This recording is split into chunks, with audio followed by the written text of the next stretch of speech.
Okay, so I went and I found me another clamp, and I've been one, and so far it looks good. So I'm going to do another one for you, so you can see how it goes and see what it looks like.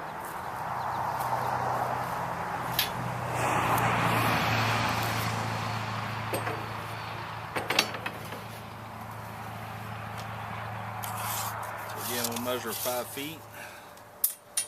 Which is the halfway point. It's a 10-foot piece of conduit.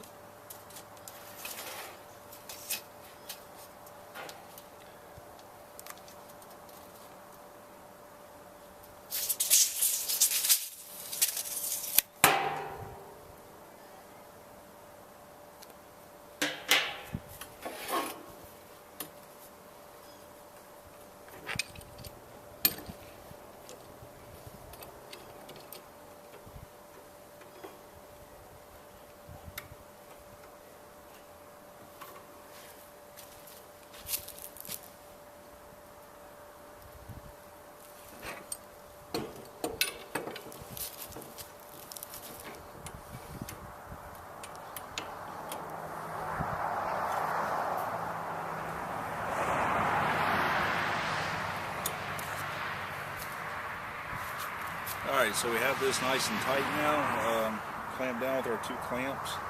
So again, I'm just going to bend one side of it, and that's going to make the leg for the hoop that we made earlier.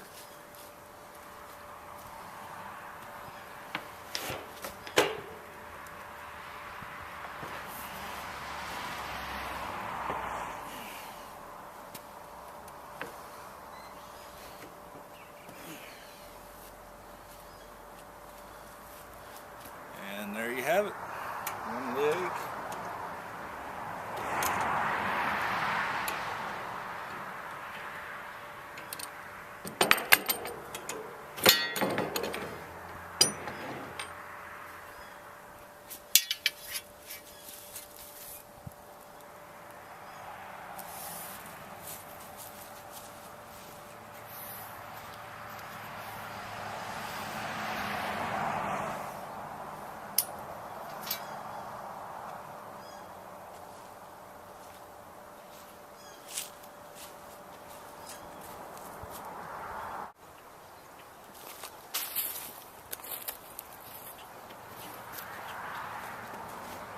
Hey guys, turned out to be a pretty beautiful day here. 60 degrees outside, 60, 61.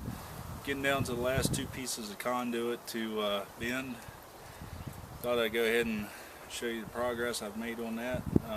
Get these bent up for you, and we'll call it a day today. Yep.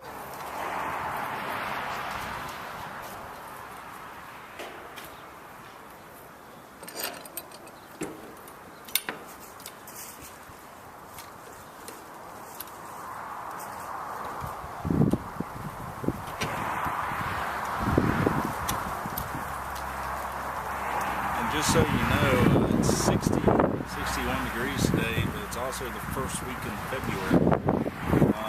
So that's what makes it so special, is that, you know, again, it's the first week in February and it's 60 degrees. So a real nice day.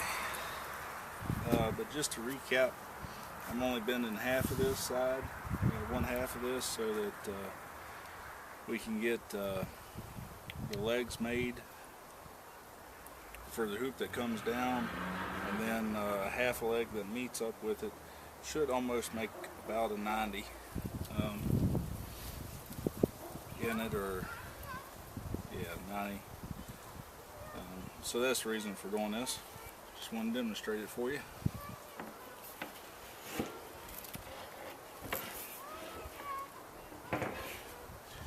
This is using my homemade jig for bending conduit. And just so everybody knows, you can buy a conduit bender at one of the big box stores as well. For a half-inch conduit, they don't cost much, $35, $40 I think. They go up in price the bigger your conduit is. But if you prefer to do it that way, you certainly could. for me, this here seems to make a whole lot more sense instead of having a very small conduit bender. Again, I could be wrong. I'm not an electrician. So maybe it makes more sense for an electrician to use a conduit bender. I like my homemade jig, and it seems to be working out pretty well.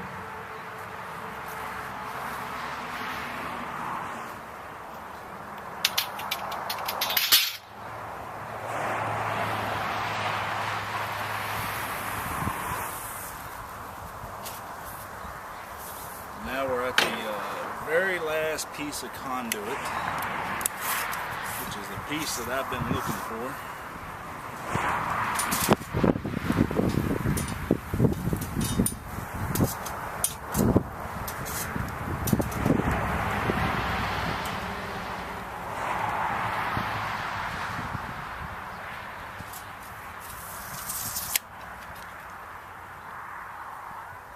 Again, marking that at 5 foot. Conduit's 10 foot long. Putting a clamp on it.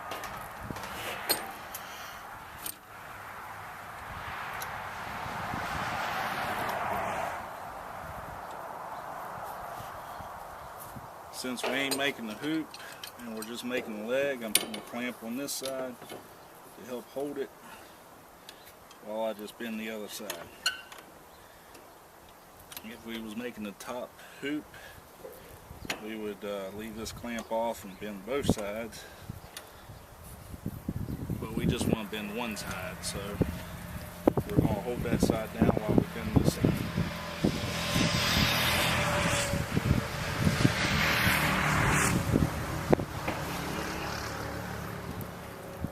And there you go, folks. That is the last piece of conduit for the greenhouse. Unless I've messed any of them up. I don't think that I have, so shouldn't need any more. Should have enough. I guess next thing we'll start with is figuring out a way to attach this to the ground. I feel pretty certain how I'm going to do it.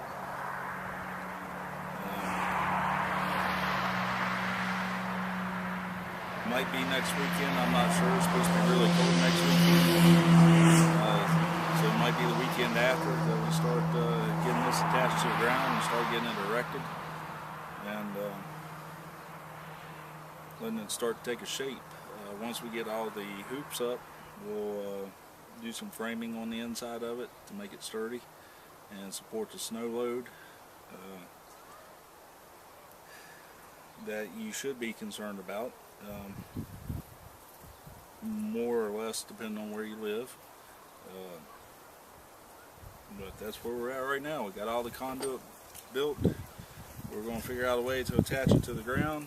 We're going to get it stood up, then we'll do some framing, then we'll cover it with plastic.